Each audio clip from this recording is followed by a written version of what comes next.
Sound check.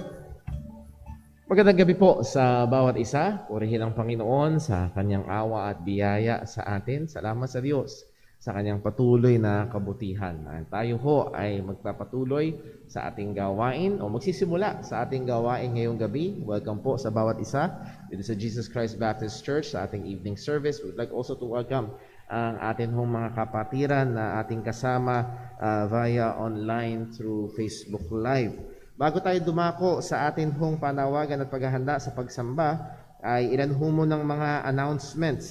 Kaninang umaga, mahaba yung announcements natin at uulitin natin ang ilang mga bagay para ho mapaging paalala ho sa ating mga kapatiran.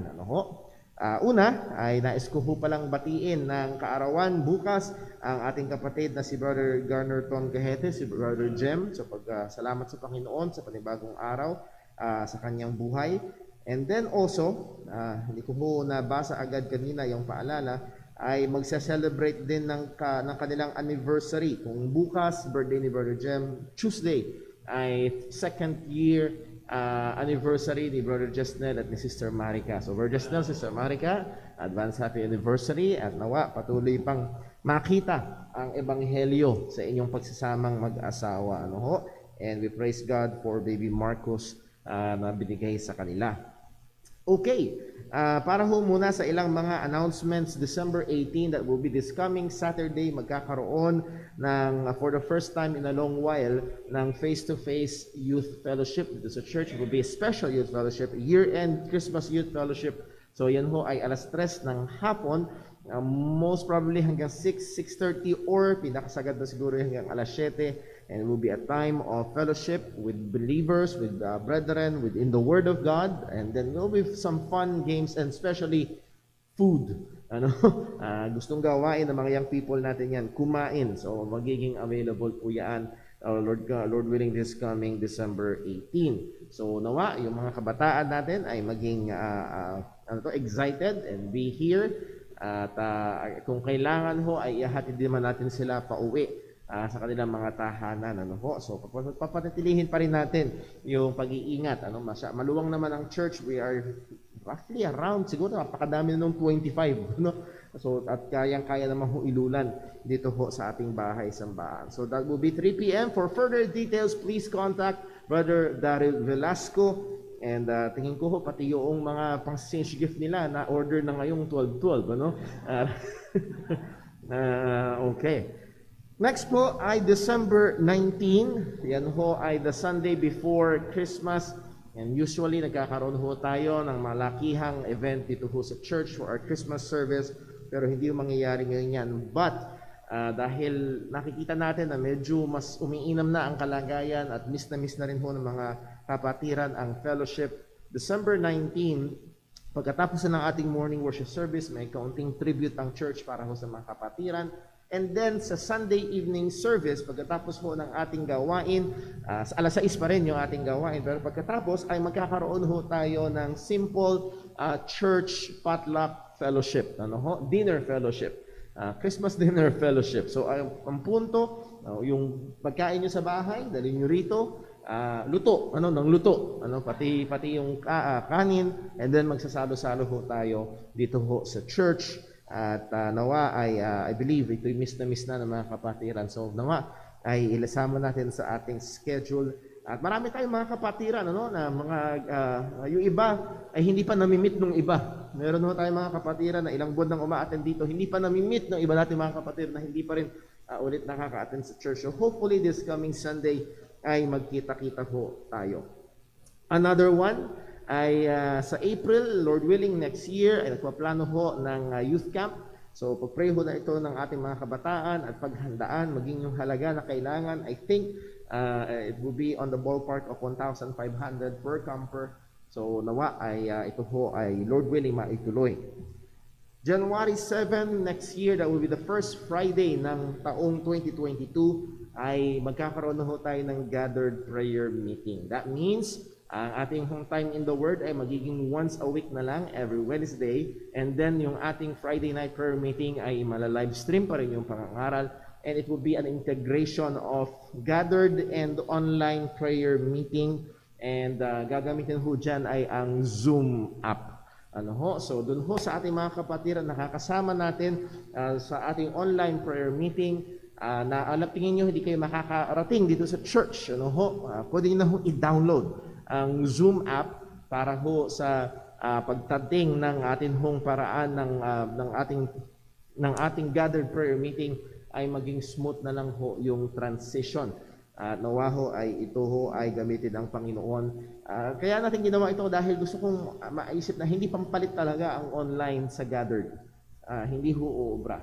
At ngayon na mas maayos na ang kalagayan, we are praying for this. And God has given us an answer na mas mababa na ang kaso, mas low na ang transmission ng COVID.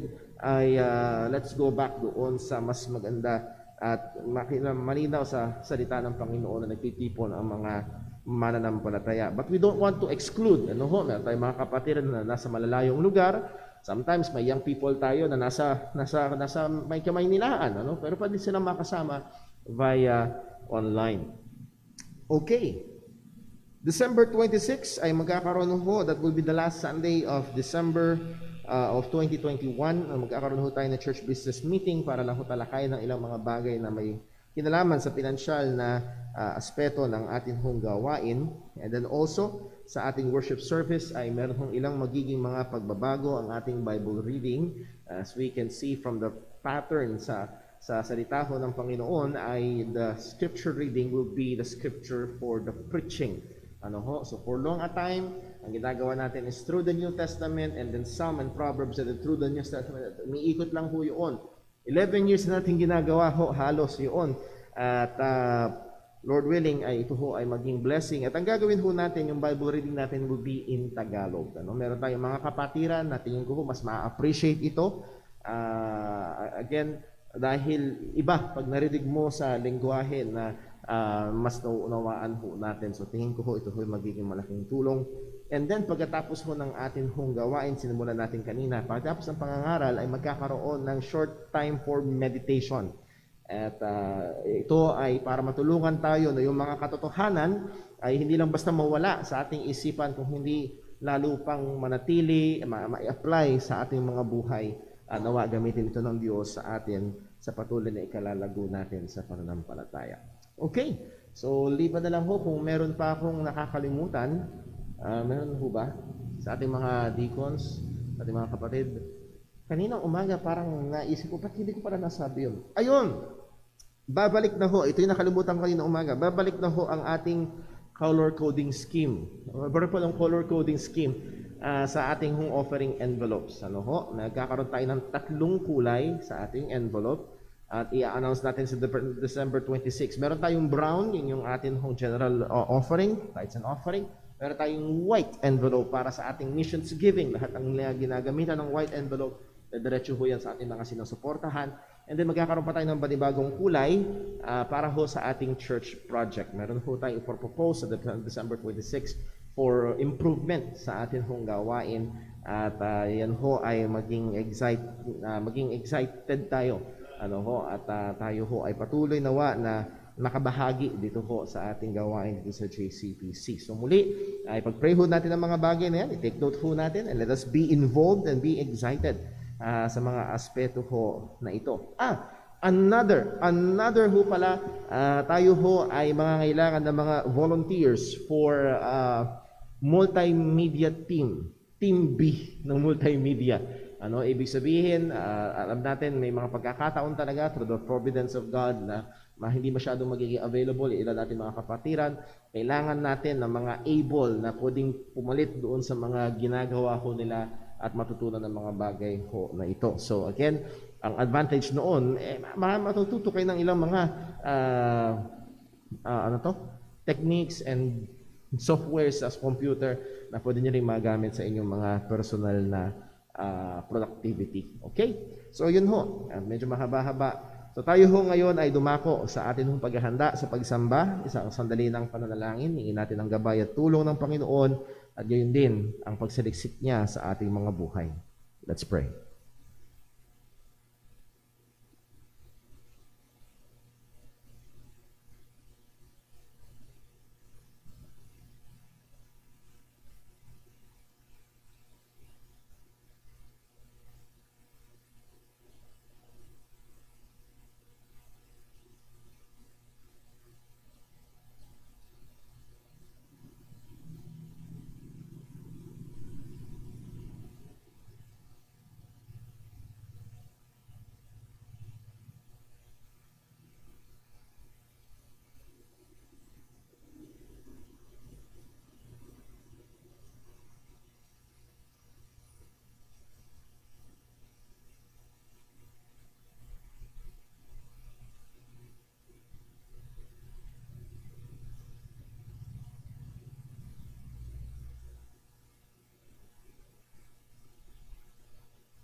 Manalangin po tayo. O aming amang Diyos, dakila at banal, Ikaw na Diyos na matuwid, Diyos na namumuhi sa anumang kasalanan, Diyos na galit sa mga manggagawa ng kasamaan. Lord, una sa lahat, amin pong hinihiling na saliksikin mo kami. Anumang mga kasalanan, anumang mga pagkukulang, kapabayaan sa aming mga buhay, hindi lamang ang gawa ng aming kamay, kundi mga kaisipan, motibo, salita na hindi nabantayan. O Panginoon, patawarin mo po kami. At nawa, O Diyos, sa aming pagsamba ngayong gabi, tulungan mo kami na maialay ang aming mga sarili bilang haing buhay, banal at kalugod sa iyong harapan. Tulungan mo kami na sa lahat ng aming gagawin, tunay nga na ikaw ang maitaas. Na hindi lamang kami go with the flow, but we are really worshiping you in spirit and in truth. Tulungan mo kami sa aming pag-awit, nakasama hindi lamang ang aming mga dila, kundi maging ang aming mga puso't kaisipan. Ang mga katotohanan na daladala ng mga awitin ay tunay nga na makita namin at mapuri namin ang iyong pangalan. Sa aming pagkakaloob, O Diyos, tulungan mo kami na maging sa mga biyaya na iyong pinagkaloob sa amin ay masumpungan mo kaming mabuting katiwala. Again din, Panginoon, sa aming pakikinig ng iyong salita, pakabanalin mo kami sa pamagitan ng iyong katotohanan. Ang salita mo ay katotohanan. Pagpalain mo at gamitin ang tagapangaral para sa iyong kapurihan at sa kalalago ng mga mananampalataya ay kaliligtas pa ng mga kaluluwa. O Diyos, kailangan ka namin, kami, Panginoon, ay walang magagawa hiwalay sa iyo. Tulungan mo kami at ingatan, at sa lahat ng ito, ikaw ang maitaas. Dalangin namin ito sa ngalan ng aming Panginoong Hesukristo. Amen. Tayo po yung lahat, at tayo po umawit sa Panginoon.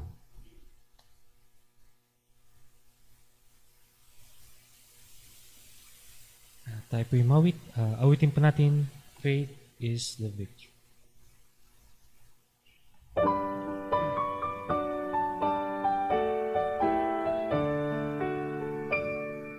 Encamped among the hills of light, the Christian soldiers ride. We dare the battle learn, shall veil the glowing sky.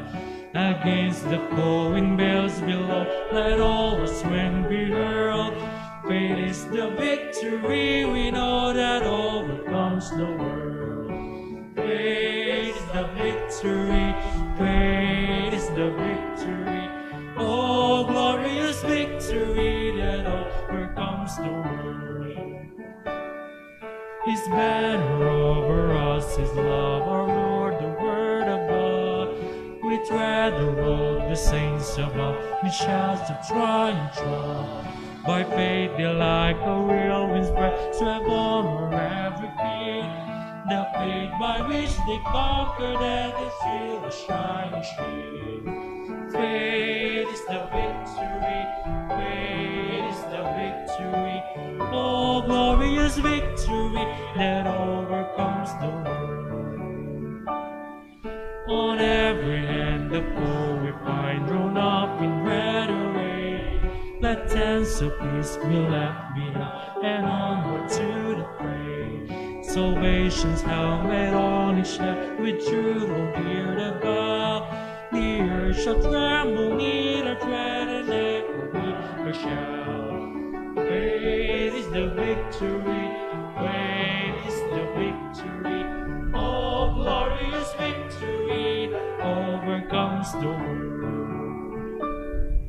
To him that overcomes the foe, what name shall be given? Before the angels he shall know his name confessed in men. Then on from the hills of light, our hearts with love aflame, will vanish all the hosts of night in Jesus' conquering name. Faith is the victory, faith is the victory. Oh, glorious victory that overcomes the world. Ay po'y matilim na tayo para po sa pagbasa po sa salita ng Diyos. Tayo dadako sa ating pagbasa ng salita ng Panginoon at ito ho ay manggagaling sa aklat ho ng mga awit. Psalm 127, we'll be reading verses 1 to verse 5. Psalm 127, verses 1 to 5. Sabay-sabay ho nating basahin. Verse 1, ready, read. Except the Lord build the house, they labor in vain that build it. Except the Lord keep the city, the watchman waketh but in vain. It is vain for you to rise up early, to sit up late, to eat the bread of sorrows, for so he giveth his beloved sleep. Lo, children are a heritage of the Lord, and the fruit of the womb is his reward. As arrows are in the hand of a mighty man, so are children of the youth. Happy is the man that hath his quiver full of them. They shall not be ashamed, but they shall speak with the enemies at the gate. Pagpalain po ng Diyos sa pagkabasa ng kanyang mga salita. Muli ho tayong manalangin. Panginoon naming Diyos, aming Ama sa langit, sa pamamagitan ng iyong salita na aming binasa, kami muling napaalalahanan na kami nga ay desperadong nakadepende sa iyong kapangyarihan, sa iyong pagkilos, sa iyong providensya. Malinaw, O Diyos, ang iyong salita, liban na ikaw ang magpala, liban na ikaw ang mag-ingat, anumang gawin namin ay walang kabuluhan. Ngunit, O Diyos, sa kabaliktaran, sa kabilanad naman ito, nandun ang katotohanan. Sa aming mga pahinaan at pagkukulang, kung ito iyong gamitin at pagpalain, ito'y hindi imposible sa iyo, O Diyos. Kaya po, Panginoon, kami po ay tumitingin sa iyo. Sa gawain namin ngayong gabi, hindi lamang ngayong gabi, kundi sa gawain dito sa iglesia na ito ng Jesus Christ Baptist Church. Anumang mga planuhin, anumang mga efforts, anumang mga programa, O Panginoon, nawa maging kaluguran mo na pagpalain, gamitin para sa kapurihan ng iyong pangalan. Sa ikaliligtas pa ng marami, at gayon din, O Diyos, sa ikalalago ng iyong mga mananampalataya. Ama, tulungan mo kami ngayon. Nawa, O Diyos, tunay nga na maluwalhati namin ang iyong dakilang pangalan. Ikaw pong patuloy na maitaas sa aming kalagitnaan. Dalangin namin ito sa ngalan ng aming Panginoong Jesus. Amen. Maiti po tayo nakatayo.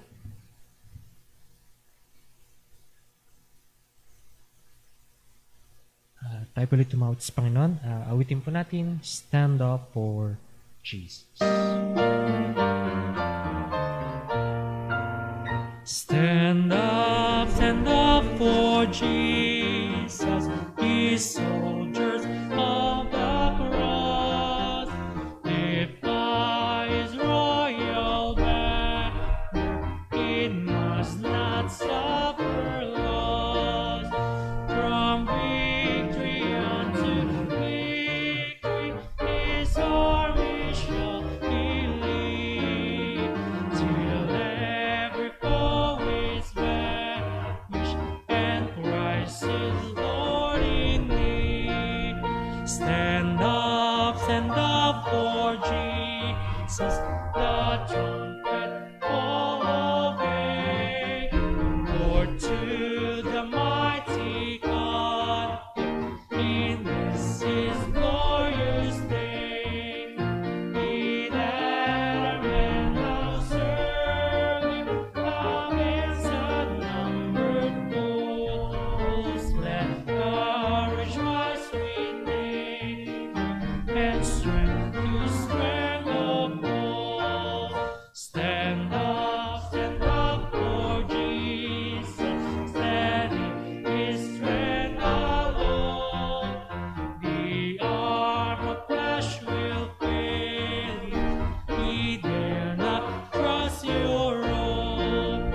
Put on the gospel armor, each piece put on with prayer. Virtue, seek all sword in you, we never wanting there. Matili po tayo nakatayo para po sa pagkakaloob.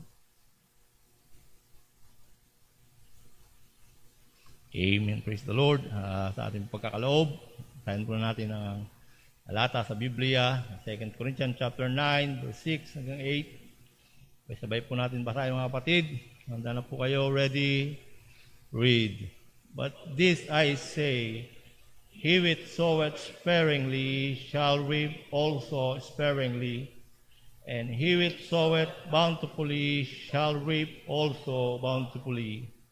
Every man according as his purpose set in his heart, so let him give, not grudgingly or of necessity.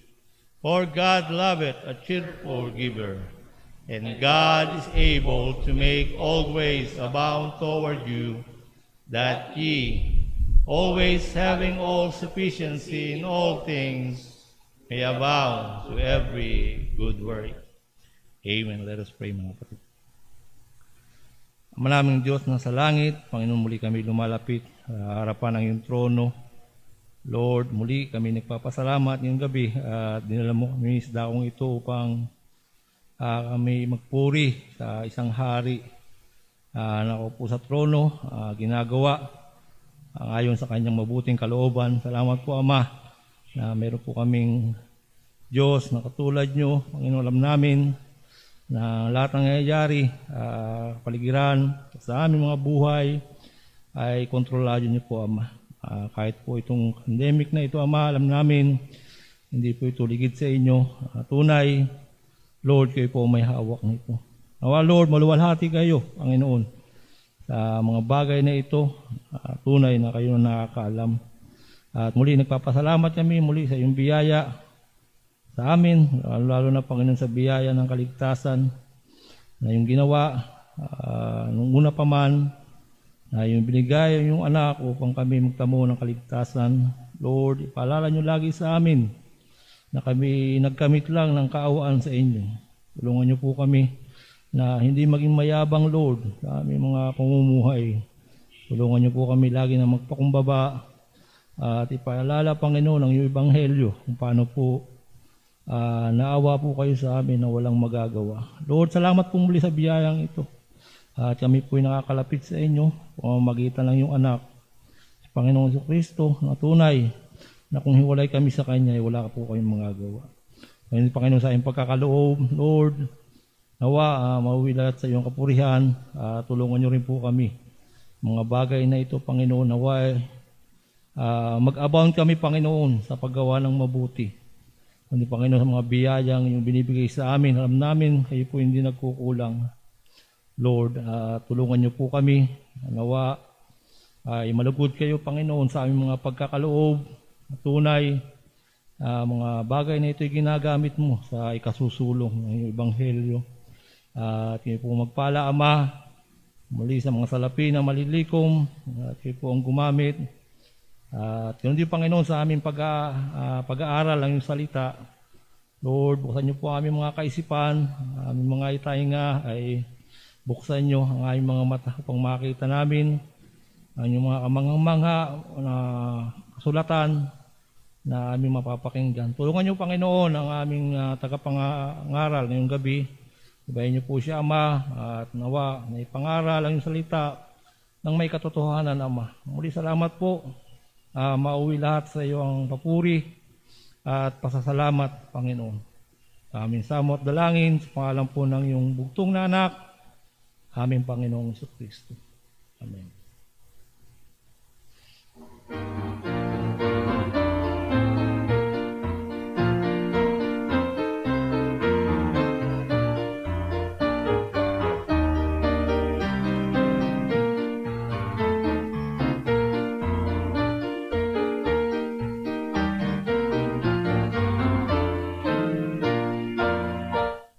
Tayo po'y magsing lahat. Tayo po'y tumawag sa Panginoon. Awitin po natin The Bible Stands.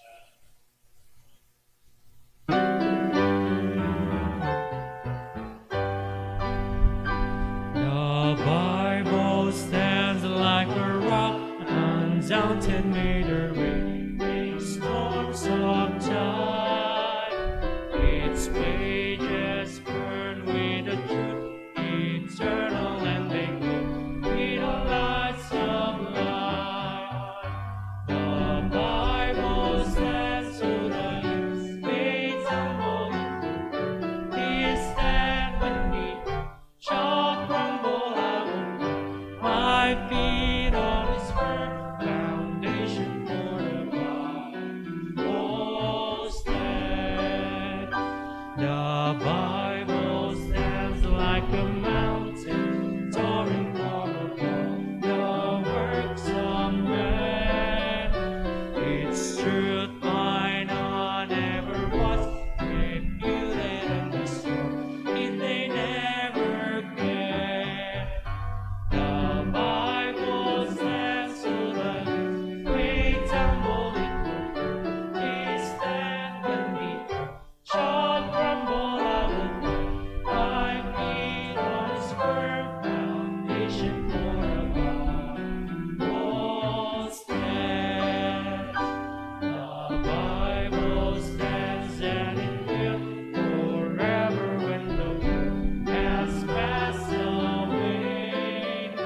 Bible stands.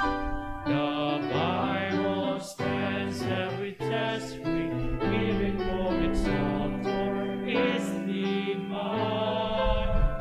By grace alone I expect to live it and to prove it and make it mine.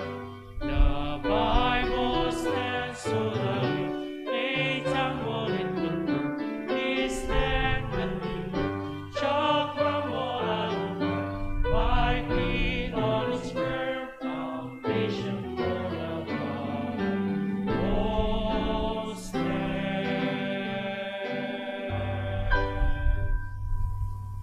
Mag-isipin po ang lahat.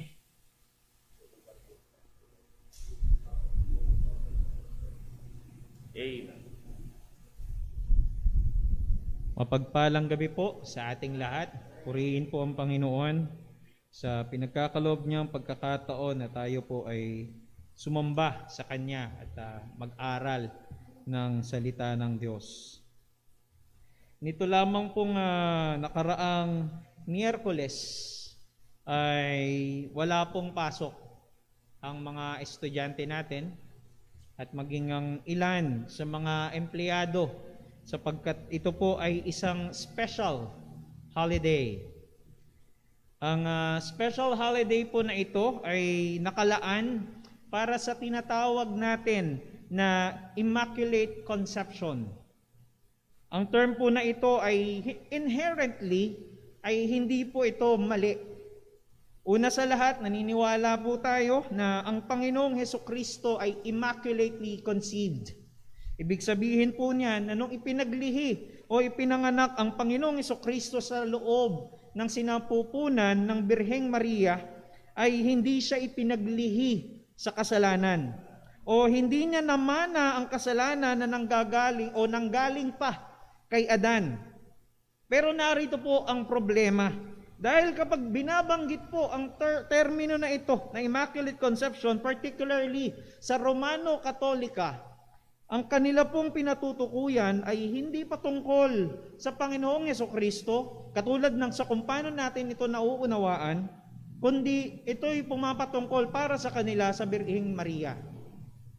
Dahil para sa kanila ay hindi umano ipinaglihi sa kasalanan si Maria at wala siyang kasalanan.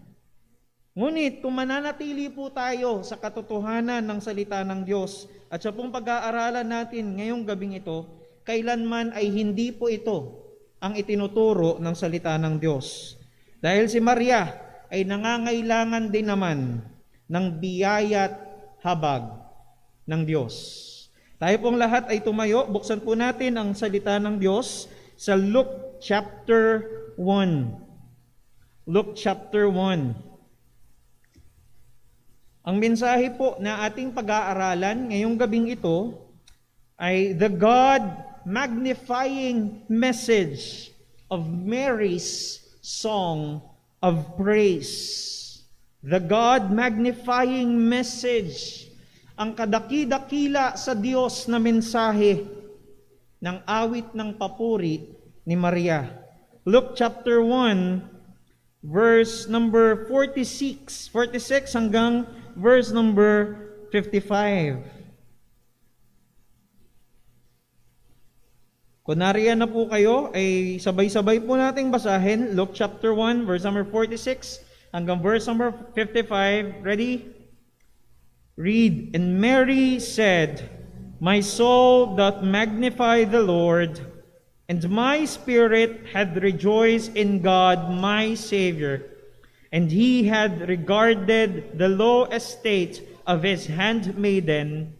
For behold, from henceforth all generations shall call me blessed.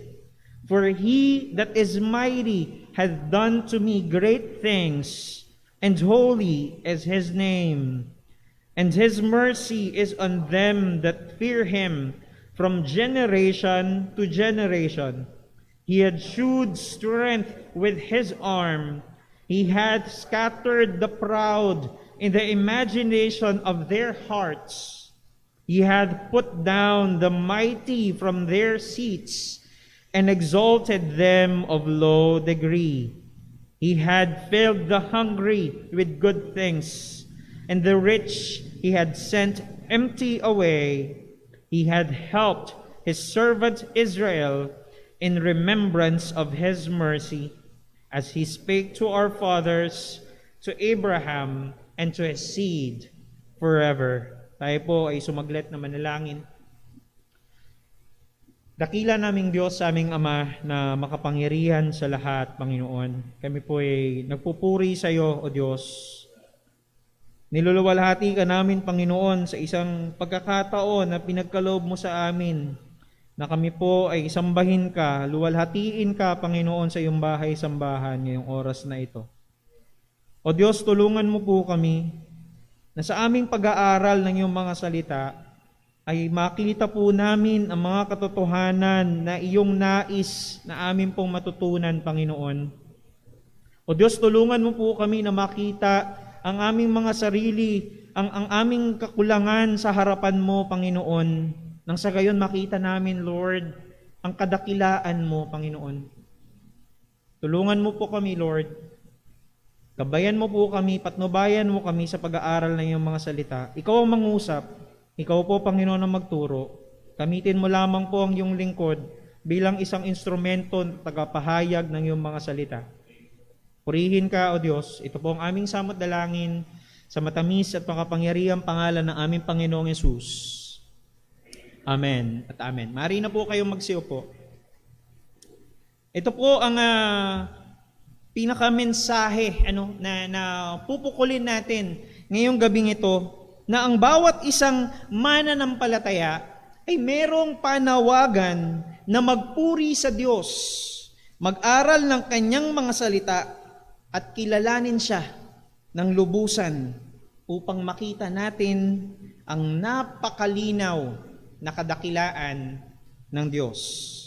Sa mga talata po na pag-aaralan natin ay makikita po natin kung paanong ipinakita ng Birheng Maria sa common na katawagan kay Maria. Ang katotohanan una sa kung sino nga ba talaga ang Birheng Maria, sino nga ba siya?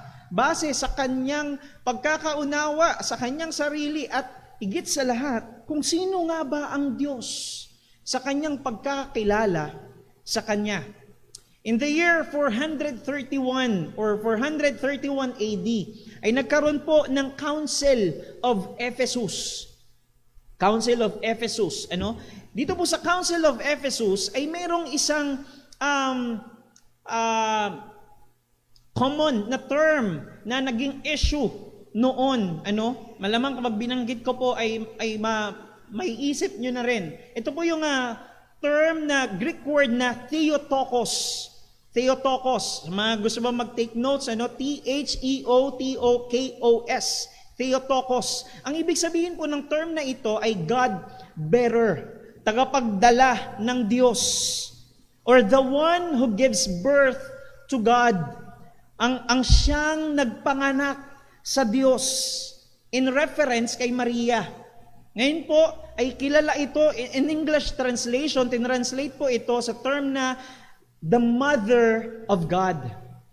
Theotokos, the Mother of God. Now, ang problema na maling pagkakaunawa dito sa term na ito na Theotokos, Mary, the Mother of God, or sa Tagalog, Maria, ang ina ng Diyos. Di ba? May panalangin pa yan, lalo sa Romano Katolika. Na nagkaroon ng maling konotasyon dito sa term na ito na Theotokos or Mary the Mother of God dahil ang naging sentro nito ay si Maria. Pero ito po ang issue talaga kung bakit ginamit ang term na ito na Mary the Mother of God dahil po nung panahon nila ay meron pong isang erehe o isang false teacher na nagngangalang si Nestorius. Siya po ang may pakana ng false teaching na tinatawag na Nestorianism. Malapit naman Nestorius at Nestorianism. Ngayon, ang problema po ng Nestorianism, ang kanila pong katuruan ay si Maria ay nagpanganak kay Kristo. Yes, si Kristo ang kanyang pinanganak, pero hindi ang Diyos. Hindi ang pagka-Diyos ni Kristo. Basically, ang problema po, yes, Mary was the mother of Jesus. Yes, si Maria po ay ina ni Jesus. Pero hindi po siya ina ng pagka-Diyos ni Kristo. So, this thing, ibig sabihin magkaiba yung persona ng pagka-Diyos at ng pagkatao o pagiging tao ni Kristo. Parang ang sinasabi ng Nestorianism, merong dalawang magkaibang persona sa loob ni Kristo. Nakukuha niyo po? Kumbaga merong dalawang magkahiwalay na persona na nagsishare, kumbaga ay nagsisiksikan doon sa katawan ng iisang tao na si Jesus. Pero hindi po yan ang tinuturo ng Biblia. Naniniwala po tayo na si Kristo, ang Panginoong Jesucristo, ay Diyos. Siya ay totoong tao at siya ay totoong Diyos. Kaya nga po, kaya nila ginamit itong term na ito na Mary, the Mother of God, dahil since Jesus is God, dahil si Kristo ay Diyos at si Maria ay ina ni Jesus, therefore, si Maria ay ina ng Diyos. Na ibig sabihin na ang kanyang ipinanganak, ang kanyang ipinagli, ang kanyang naging anak ay Diyos. Yung pang binibigyan dito ng diin. Hindi ang sentro dito ay hindi si Maria, kundi ang sentro dito ay kundi ang Panginoong Jesucristo. Gusto mo makita natin, sabi ko nga, even yung word na Immaculate Conception kanina, inherently hindi po ito mali. Even yung term na Mary, the Mother of God, inherently ay hindi po ito mali. Yun nga lang, nagkaroon na along the way, nagkaroon ng maling konotasyon dahil na mali, na divert yung dapat na pinatutukuyan, ng dapat na sentro ng mensahe ng mga simpleng mga salita na ito. So, sabi ko nga po kanina, ang Panginoong Jesucristo, He is truly man and truly God. Sa iba ay ina-explain nila to as He is 100% man, 100% God. Though, syempre, theologically speaking, ay mas ginagamit yung truly man and truly God. Siguro, ang gusto nila sabihin, hindi hati.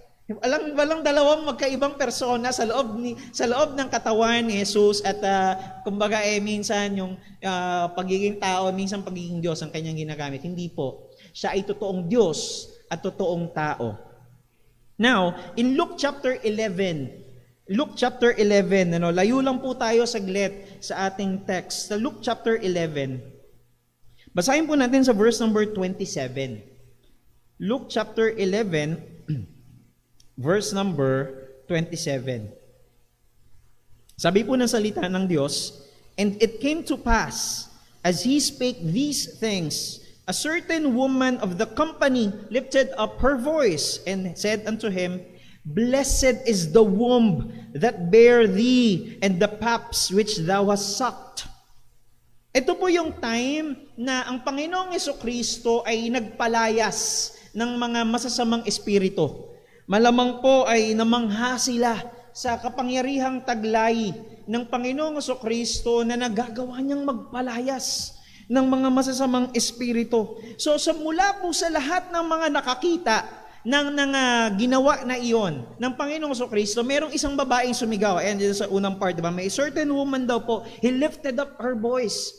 Sumigaw siya. Ang sabi niya, napakapalad o pinagpala ang iyong ina na siyang nagdala sa iyo sa kanyang sinapupunan at siyang nag-alaga sa iyo. Diba? Yun ang kanyang sinigaw. Siguro kung meron pong best time para ang Panginoon Jesucristo samantalahin, para sabihin niya na, kumbaga, i-honor talaga, i-praise si Mary, siguro ito yung time na yon. Kasi diba, patungkol na ito sa kanyang ina Tama? Nabanggit na, mapalad ang iyong ina. Ito na siguro yung best time para samantalahin ito ng Panginoong Jesucristo na yes, karapat dapat si Maria ng ganitong klaseng papuri, ng ganitong klaseng honor. Pero hindi po.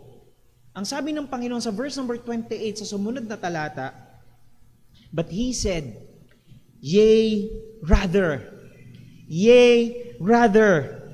blessed are they that hear the word of God and keep it. The word yea, rather, nang ibig sabihin po, on the contrary. Ang sabi sa kanya, di ba?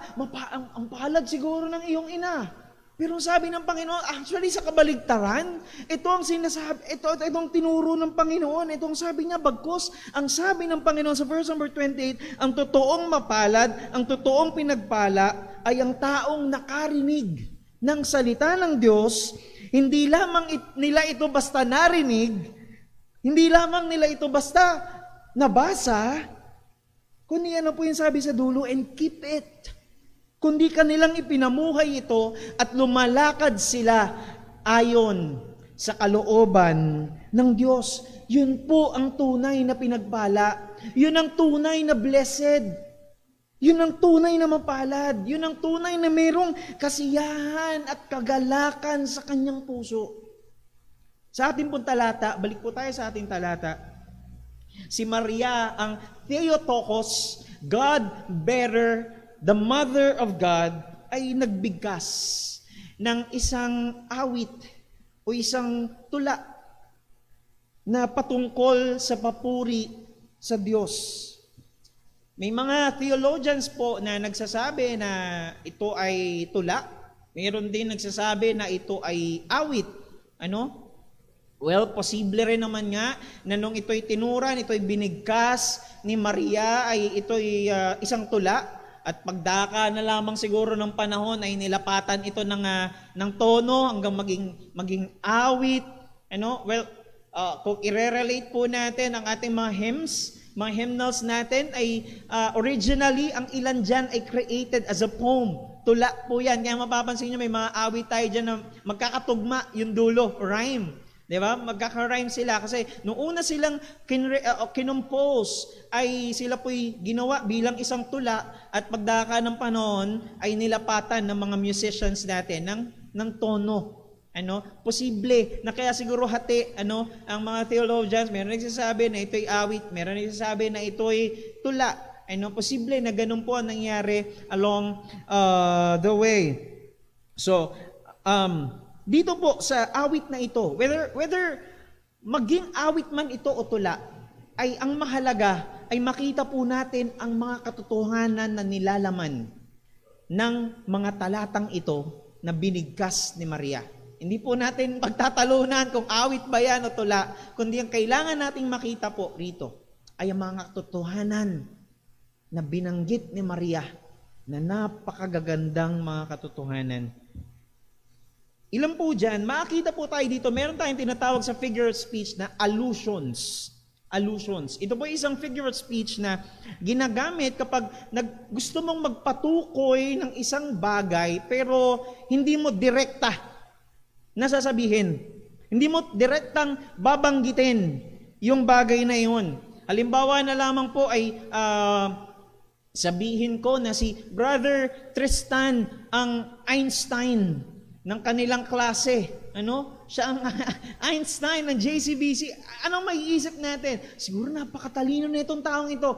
Yun yung hindi direkta na gustong sabihin na nagsasalita base sa konteksto nila.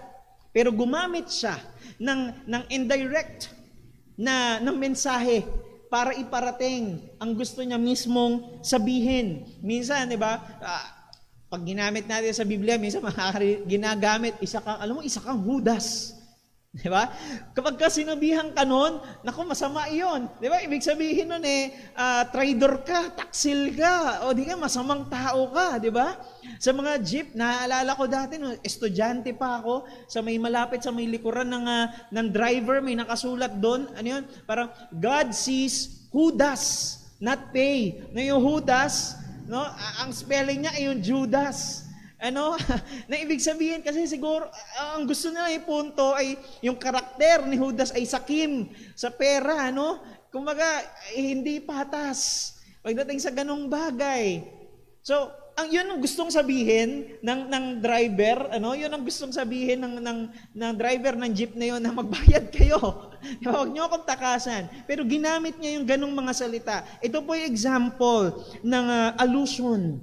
At isa pa po sa mga ginagamit ng salita ng Diyos, yung mga katulad or di kaya ilan sa mga awitin na ginagamit na the power of the cross.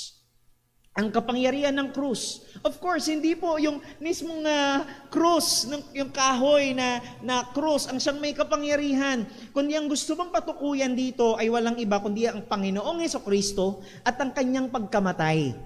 Nakuha po ninyo? Ito yung mga example ng allusions. Meron, ang sabi ng mga theologians, puno raw po ng allusions. Itong awit o tula na binigkas ni Maria rito, At hindi lamang po 'yon. Hindi tayo magbibigay ng the end doon sa mga allusions, Hindi na natin titignan yung mga allusions kung paano ginamit dito sa awit, kundi ang bibigyan natin dito ng the end yung mga quotations. Na si Maria ay nag-quote, ibig sabihin nag-quote siya ng ilan sa mga passages, ilan sa mga talata sa lumang tipan sa Old Testament. Isa na po diyan ay yung nasa 1 Samuel chapter 2 verses 1 and 2.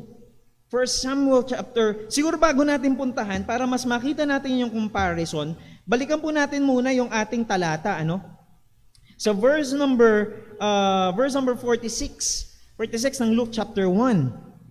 Tsaka 47, basahin natin na magkasunod. Sabi dyan, and Mary said, my soul that magnify the Lord, and my spirit rejoiceth in God my Savior.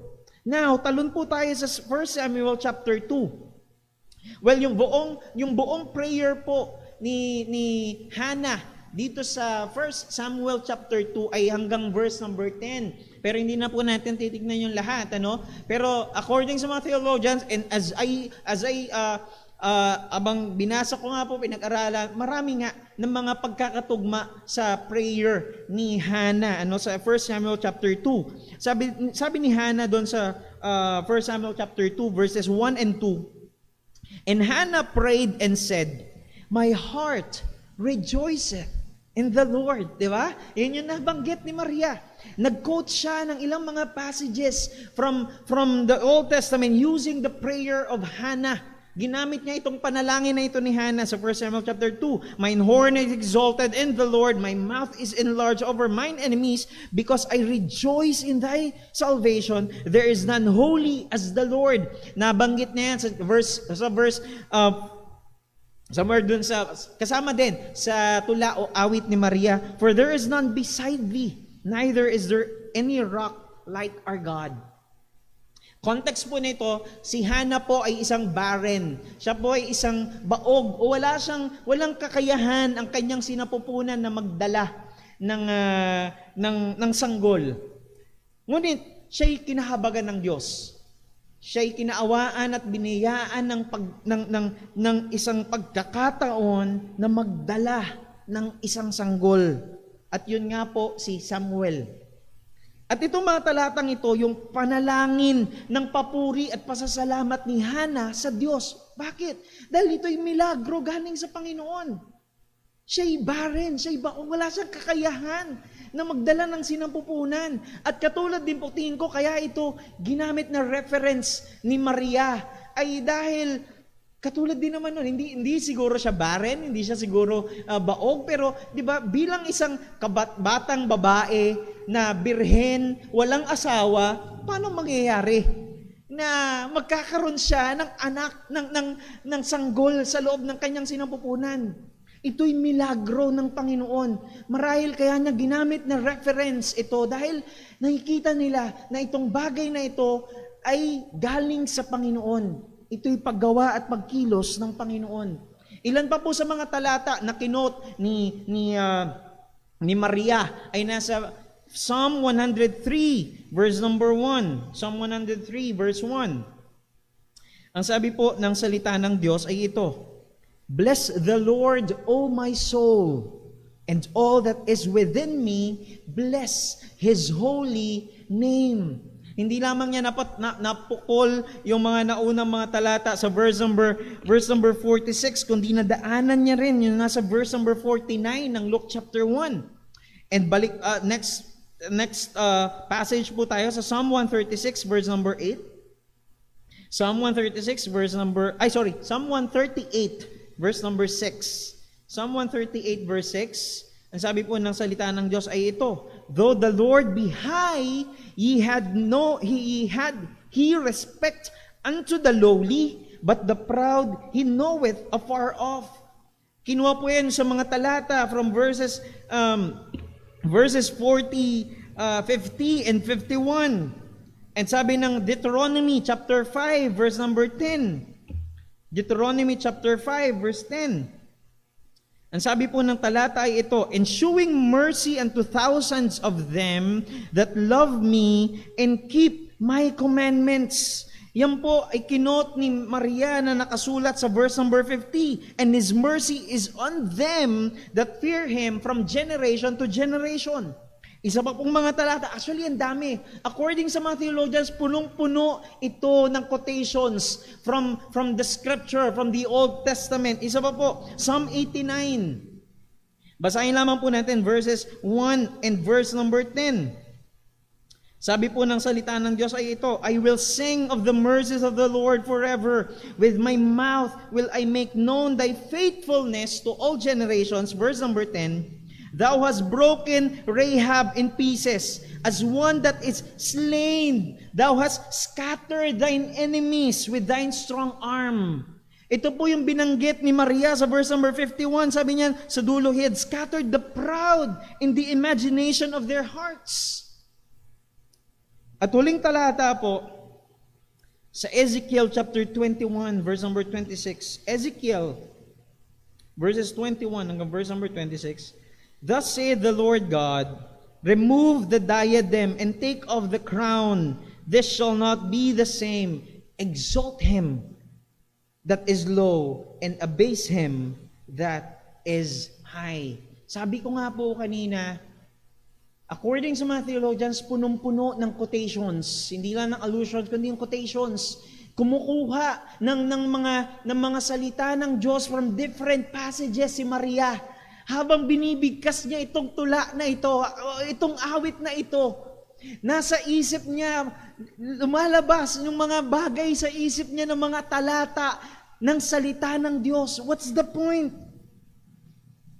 Ano pong punto? Ang mga bagay na ito na kanyang binanggit, na kanyang binigkas, ay hindi galing sa kanya. Ito'y galing sa Panginoon. Siyempre una, ito po'y paggabay ng banal na spirito sa Kanya.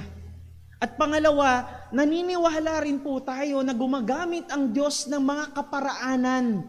At ang ginamit po ng Panginoon na kaparaanan kay Maria ay walang iba kundi yung kanyang mga kaalaman, yung kanyang pag-aaral, yung kanyang pagbabasa, yung kanyang pagsusubsob sa pagbabasa at pag-aaral ng salita ng Diyos. Imagine, hiwa-hiwalay na mga talata. Yung binasa po natin, sabi ko nga, napakarami pa.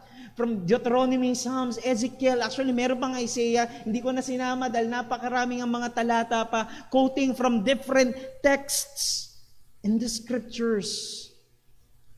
Ganun kaaral si Maria sa salita ng Diyos. Maikling hamon lamang po tayo, no? Maikling application lang tayo. And tingin ko, ito'y necessary para sa atin na makita ang hamon na ito. Matatapos na po ang taon. Matapos na ang taon. Kamusta po ang pagbabasa natin ng salita ng Diyos?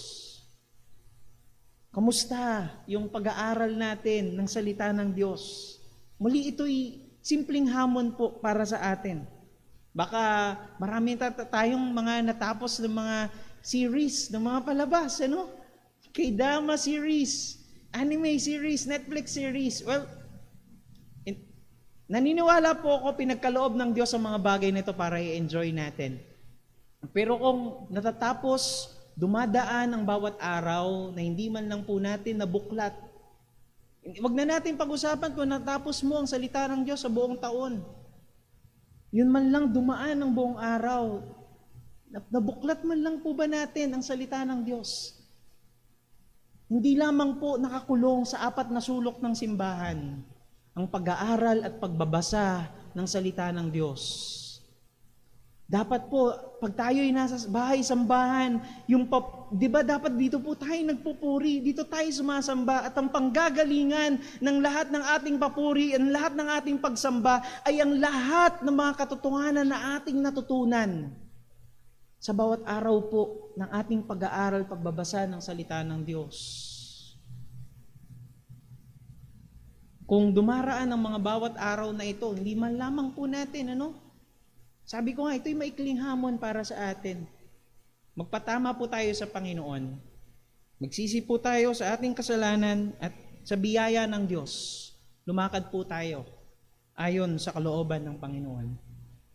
Now, going back to our text, ito pong poem na ito, itong song na ito, na tinuran o binigkas ni Maria, ay tinatawag, ito po'y kilala sa tawag na Magnificat. Magnificat. Sa mga nasa music, sumasali sa mga grupo, ay kilala nila ito, yung mga choral singing, kilala nila itong title na ito, Magnificat. Historically speaking, ay may mga mananampalataya po na nilapatan ng tono itong mga talatang ito na binanggit ni Maria. At historically speaking, may mga simbahan po throughout the history na inaawit ang mga talatang ito. Thus, ay naggamit or naipanganak yung term na Magnificat. Yung word na Magnificat po ay isang Latin term. Ito ay Latin term o Latin word na kinuha o hinango mula sa verse number 46. Balikan po natin yung ating talata sa verse number 46. Sabi po ng salita ng Diyos, my soul doth magnify the Lord. Yung po yun, dun ginamit, dun kinuha itong Latin word na ito na Magnificat. Ngayon, tignan po natin, ano ba yung mga nilalaman na Magnificat? Anong nilalaman ng tula o awit po na ito? Verse number 46. Verse number 46, and Mary said, my soul doth magnify the Lord. Yung word po na magnify is translated from the Greek word megalone. Megalone. Na ang root word po niyan ay yung word na megas. From the very word itself, mega, malaki. No, the very word mega. Ang ibig sabihin po niyan ay great or large, dakila o malaki. So yung word na megalone sa Greek or magnify sa English ay ito po ang ibig sabihin, it means to make great or to enlarge or make large. Gawin na dakila o gawing malaki. Kaya ito pong sinasabi ni Maria na my soul that magnify the Lord. Ay sinasabi niya na nakikita ni Mary, nakikita ni Maria ang kadakilaan ng Diyos na napakalaki sa kanyang harapan. Naalala ko po nung kami po ay napasyal sa Taiwan nung meron pong isang building doon na kung tawagin ay Taipei 101. Taipei 101 na siyang tinaguraan dati itong tinatawag siya ang may kumbaga nasa kanya ang trono dati na pinakamataas na gusali sa buong mundo from 2004 hanggang 2010. Kung di ako nagkakamali sa ngayon ay Burj Khalifa na ang pinakamataas. But from 2004 hanggang 2010 ay yung Taipei 101 po ang merong trono, nasa trono ng world's tallest building, ang pinakamataas na building. Nung napasyal po kami ron, pinasyal kami ng kapatid ko, si Sheila, ay nakita ko mismo sa harapan ko. Pagkababa mo ng estasyon ng tren na kalimutan ko yung pangalan, Taipei 101 World Trade Center Station, yun ang pangalan. Pagkababa mo, pagkalabas mo ng tren, tatambad sa'yo. Napakataas. Kulang pa yung tingala. Kailangan mo pang lumiyad para makita mo yung pinakatuktok ng building. Ganon siya kataas, ganon siya kalaki.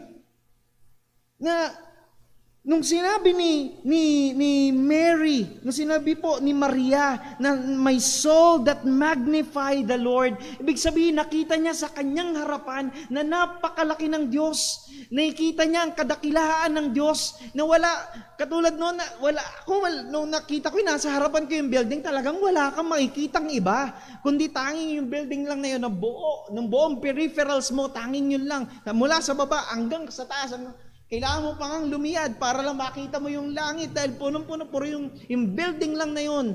Kailangan mo pang lumayo kung gusto mo talaga magpicture, nakita mo yung building sa sobrang taas, sa sobrang laki, sa sobrang dakila nitong gusali na ito. At ganun po, sa ganung paraan, nakikita ni Maria na ipinapakita na ang Diyos ay dakila. Dinadakila ko ang Panginoon na punong-puno ang kanyang paningin, punong-puno ang kanyang pag-iisip, ang kanyang puso ng kadakilaan ng Diyos. And verse number 47, punong-puno ng pagkamangha si Maria sa Diyos na ito na dakila. Kaya ang sabi niya sa verse number 47, and my spirit had rejoiced in God, my Savior. Narito po ang katotohanan na ang totoong kagalakan ay matatagpuan sa Diyos lamang. Alam po ni Maria na hindi niya matatagpuan ang kagalakan sa kanyang sarili. Wala ito sa kanya.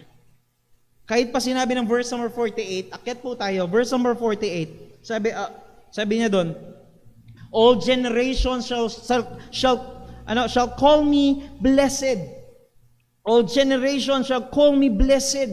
Yes, alam niya na ang pagpapalang ito, ang pagiging blessed na ito, ina-acknowledge niya sa verse number 47 sa naunang talata, bago niya banggitin yan na all generations shall call me blessed, ay in-acknowledge niya muna sa verse number 47 na ang totoong kagalakan ay matatagpuan hindi sa kanya, kundi sa Diyos. My spirit had rejoiced in God, my Savior. In verse number 42, akyat pa po tayo. Sabi sa kanya, verse number 42, blessed art thou among women. Ito yung sikat na panalangin, no, na pinagpala ka sa babaeng lahat. Blessed art thou among women, and blessed is the fruit of thy womb. Pinagpala si Mary, makita natin dyan sa talatang yan, pinagpala si Mary, hindi dahil sa kanya. Pinagpala si Mary o mapalad si Maria sapagkat yung fruit, yung daladala na nasa kanyang sinapupunan. Ang nasa sinapupunan niya ay ang anak ng Diyos. Pinagpala siya hindi dahil sa kanya, hindi dahil sa kung sino siya, kundi dahil sa kung sino ang dinadala niya sa kanyang sinapupunan. At ito po ay ang Diyos, ang Panginoong Hesukristo. Ito'y biyaya ng Diyos sa kanya. Kaya nga ang kanyang kagalakan, ang sabi niya sa verse number 47, ay nasa Diyos lamang. Makikita po natin sa huling phrase, sa talata po ng verse number 47, and my spirit had rejoiced in God, my Savior. My Savior. Salungat po sa katuruan ng Romano Katolika na si Maria ay mediatrix. Siya ay tagapamagitan ng Diyos sa Diyos Ama, tagapamagitan ng Diyos Ama ng Diyos Anak sa Diyos Ama. Ang sabi niya sa verse number 47, in God my Savior. Si Maria ay hindi isang tagapamagitan. Si Maria po ay isang makasalanan na nangangailangan ng biyaya at habag at awa ng Diyos. Siya'y nangangailangan ng isang tagapagligtas. Nakita niya, alam ni Maria ang kanyang totoong kalagayan sa harap ng Diyos na ito. In verse number 48 hanggang verse number 55, Mahita po natin dito na ibabahagi ni Maria ang mga kadahilanan kung bakit nasa Diyos ang kanyang kagalakan. Sino nga ba ang Diyos na ito? Sino nga ba itong God, my Savior na ito? Verse number 48, For he had regarded the low estate of his handmaiden, for behold, from henceforth all generations shall call me blessed. Ang Diyos ay buhay, at siya ay hindi isang bulag na Diyos. Ang sabi po dyan, for he regardeth, nakikita niya, sapagkat nakikita niya ang lahat ng pagpapakumbaba ng puso sa harapan niya. Isang puso na nagsisisi sa kanyang kasalanan, nakikita po ito ng Panginoon. Yung isang puso na nalalaman niya ang kanyang kakulangan sa harap ng Diyos at nakikita niya ang kasapatan ni Kristo na magligtas ng mga makasalanan. Ito po'y nakikita ng Diyos. He regards it. At ang isang puso na nagpapasakop sa kalooban ng Diyos, ito'y nakikita ng Panginoon. Siya po'y Diyos na buhay na nakikita ang lahat ng ito. In verse number 49, For he that is mighty had done to me great things, and holy is his name. Ang Diyos ay isang makapangyarihang Diyos. He is the omnipotent God. Ina-acknowledge po ni Maria na ang lahat ng mga dakilang bagay na meron siya at mga dakilang bagay na nangyayari sa buhay niya, ang lahat po ng ito ay dahil sa makapangyarihang Diyos. He had done to me great things. Hindi po ito sa Kanya, hindi niya ito ginawa. Ito'y dahil sa Diyos. At hindi lamang po yun, sa huling parte ng verse number 49, and holy is His name. Katulad po ito ng sinabi ng Panginoong Jesucristo sa Lord's Prayer na, Our Father who art in heaven, hallowed be Thy name. Holy be Your name. Ang Diyos po na ito ay banal na Diyos. Sinasabi niya na ang Diyos ay karapat dapat sa pinakamataas na papuri. Why? Bakit? Dahil po ang Diyos ay banal. Ang kanyang pangalan ay banal. Verse number 50, and His mercy is on them that fear Him from generation to generation. Kung maaalala nyo po, no nakaraang lesson natin 2 Sundays ago, maalala natin na ang habag ng Diyos, ang awa ng Diyos, ang kabutihang loob ng Diyos ay hindi natatapos at hindi nauubos magpakailanman. Inacknowledge ito ni Maria. At in verse number 51 hanggang verse number 52, He had shewed strength with His arm. He had scattered the proud in the imagination of their hearts. And verse number 52, He had put down the mighty from their seats and exalted them of low degree. Yes, ang Diyos na ito ay Diyos na pinakikilala na sa napakaraming talata po sa Biblia. This God is the God who hates, who resists, who opposes the proud. Siya ay Diyos na galit sa mayabang, sa hambog. Pero siya rin po ay Diyos who gives grace to the humble, na nagbibigay ng biyaya sa mga mapagkumbaba. In verse number 53, He had filled the hungry with good things, and the rich He had sent empty away. Yes, siya po ang Diyos na nagsusupply ng pang-araw-araw nating pangangailangan. Siya rin yung Diyos na nag-aalis ng anumang meron tayo sang-ayon sa kanyang kalooban. He had filled the hungry with good things, and the rich He had sent empty away. Siya ang nagpupuno, siya ang nagsusustena, at siya rin ang nag-aalis sang-ayon sa kanyang kalooban. Pero higit pa po sa pisikal na pangangailangan natin, makikita po natin sa Matthew chapter 7 na ang kagalakan, ang blessedness, ang pagpapala ay ipinagkakaloob ng Diyos sa mga gutom at uhaw sa katuwiran ng Diyos na matatagpuan lamang po kay Kristo.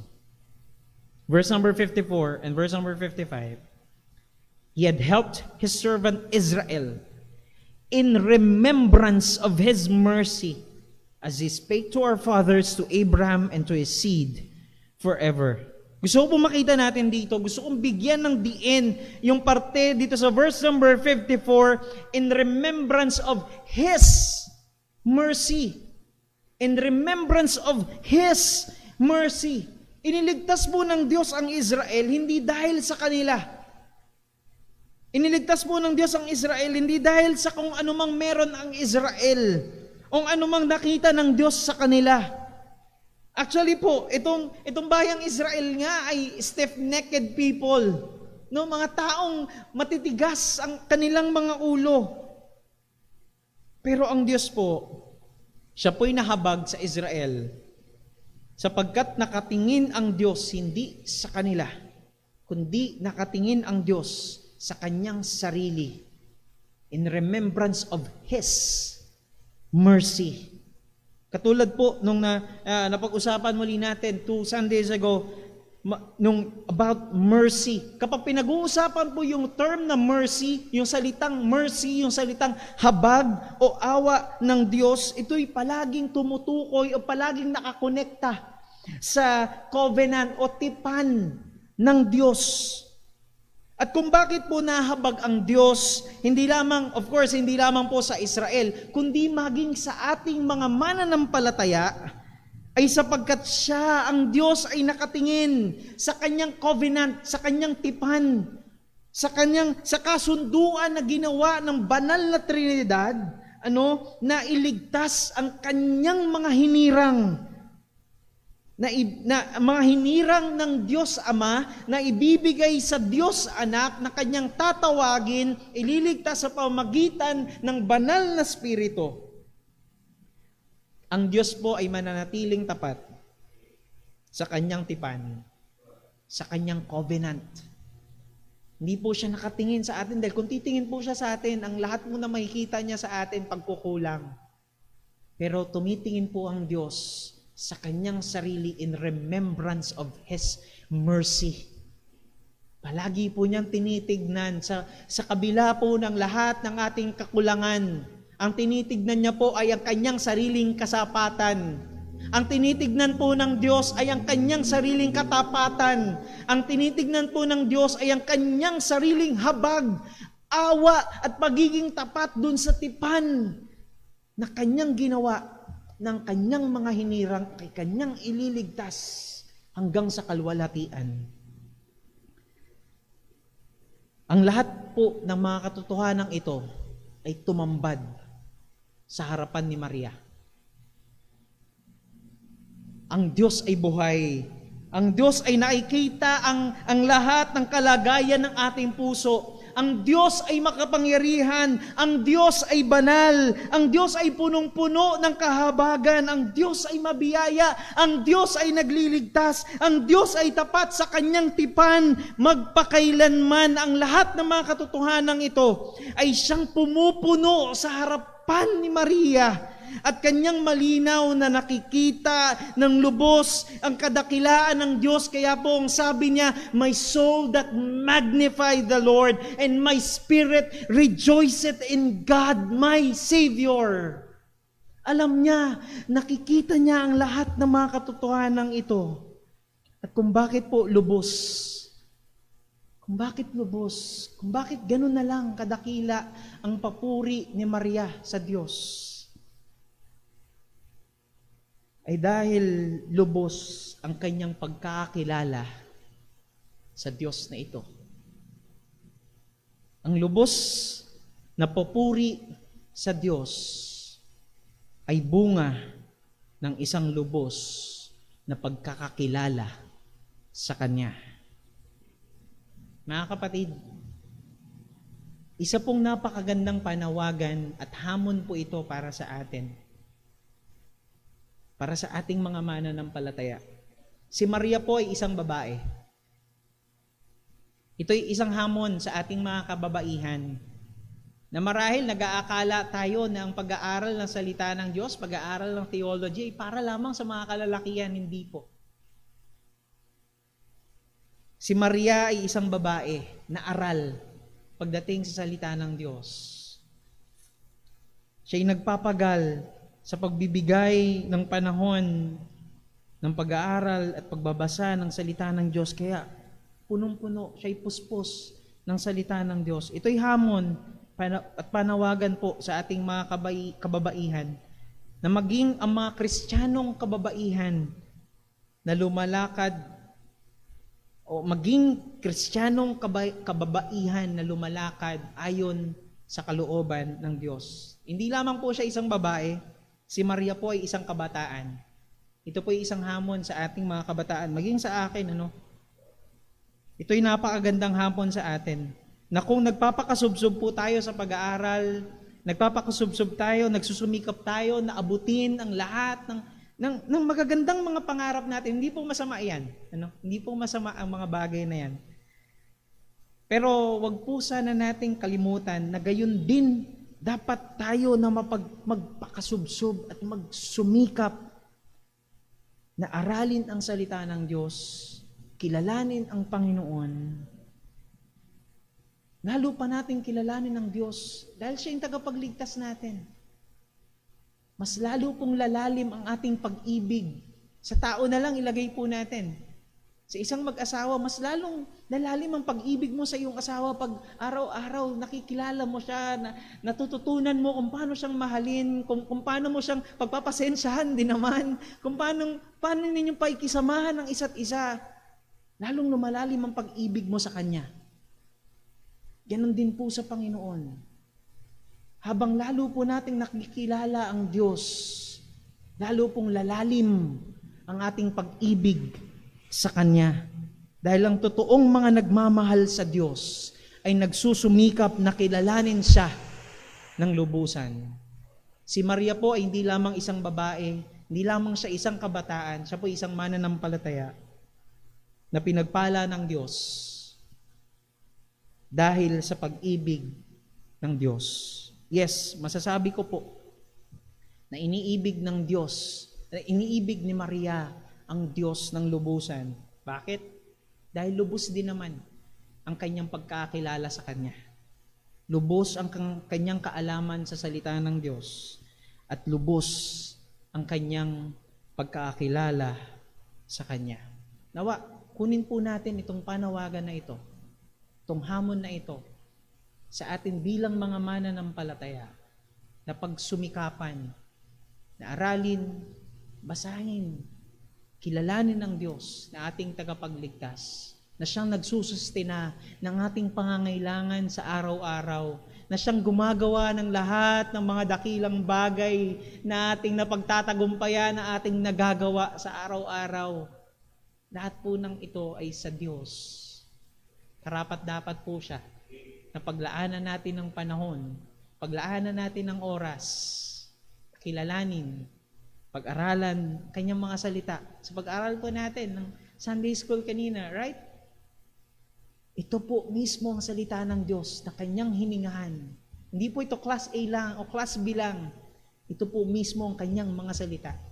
Kung paano niya ipinahayag ang mga katotohanan na nais niya na malaman po natin bilang mga mananampalataya. Tayo po ay sumaglit na manalangin. Hindi ko po alam kung paano po nangusap ang Panginoon sa atin pag nilay-nilayan po natin ang anumang mga katotohanan na itinuro ng Diyos sa atin ngayong gabing ito.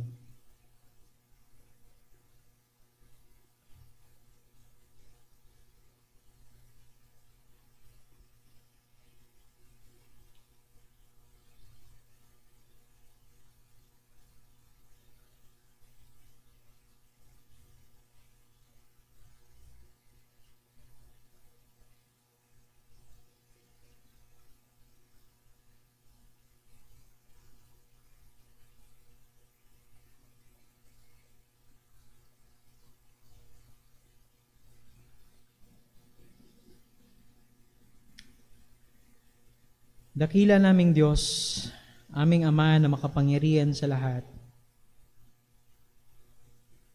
O Diyos, pinapapurihan ka po namin. Niibig ka namin, Panginoon, at niluluwalhati ka namin, O Diyos, sa amin pong mga buhay. O Diyos, Tulungan mo po kami na ang lahat ng mga katotohanan na amin pong natututunan sa bawat pag-aaral at bawat pangangaral ng salita ng Diyos ay gamitin mo na kaparaanan, Panginoon, para mas lalo pa na lumalim ang aming pag-ibig sa iyo, Panginoon. O Diyos, karapat-dapat ka na kilalanin po namin. Karapat-dapat ka, Panginoon, na pagtuunan namin ng pansin, ng panahon, higit pa sa lahat ng bagay na pwede naming pagsumikapan o abutin sa mundong ito, Panginoon. Nawa, O Diyos, higit sa lahat ng ito, ay aralin po namin na makita kung sino kang tunay sa aming pong buhay. Nang sa gayon, Lord, makita po namin ng buong buo kung gaano kalaki ang kadakilaan mo sa amin pong mga buhay. Kung gaano ka kadakila, Panginoon. Bawat pagkilos, paggawa mo, Panginoon, sa araw-araw, nawa makita namin na ikaw ang nasa likod ng lahat ng iyon. Ang iyong soberanong kapangyarihan, ang siyang may dahilan kung bakit po kami malakas, kung bakit kami may buhay, kung bakit kami humihinga, kung bakit namin napagtatagumpayan ang bawat pagsubok ng buhay, O Diyos, lahat ng ito, Panginoon, ay dahil po sa iyo. Lord, tulungan mo po kami na makita ka sa bawat araw po ng buhay po namin. At alam po namin na dapat ang lahat ng ito, ang pundasyon ng lahat ng ito ay ang lahat ng katotohanan na aming napag-aaralan at binabasa magmula sa iyong mga salita. Tulungan mo po kami, Panginoon. Sa maraming pagkakataon, O Diyos, may mga pagkukulang po kami sa harapan mo. Lord, patawarin mo po kami. Patawarin mo po kami. Tulungan mo kami, Lord, na sa biyaya mo ay lumakad ayon sa kalooban mo, Panginoon. Purihin ka, O Diyos. Purihin ka sa iyong mga salita, sa lahat ng mga katotohanan na amin pong natutunan ngayong gabing ito. Ito po ang aming samad-dalangin sa matamis at makapangyarihang pangalan ng aming Panginoong Jesucristo. Amen at amen. Tayo pong lahat ay magsitayo, ating pong awitin ang ating pangwakas na awit.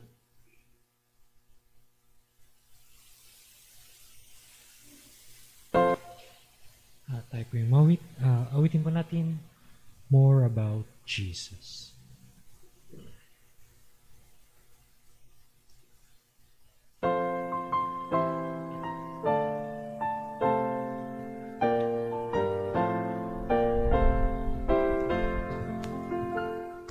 More about Jesus would I know, more of His grace to others show, more of His saving flow, let's sing, more of His love would I for me, more about Jesus, more about Jesus, more of His saving flow, let's sing, more of His love would I for me. More about Jesus on His throne, riches in glory, all His own. More of His kingdom sure increase, more of His coming Prince of Peace. More about Jesus, more about Jesus, more of His saving love, let's sing, more of His love would I for me. Amen. Purihin ang Panginoon at salamat po sa mga paalala na yun ng salita ng Diyos. And again, we challenge each and every one na pagbulay-bulayan ito all throughout the week.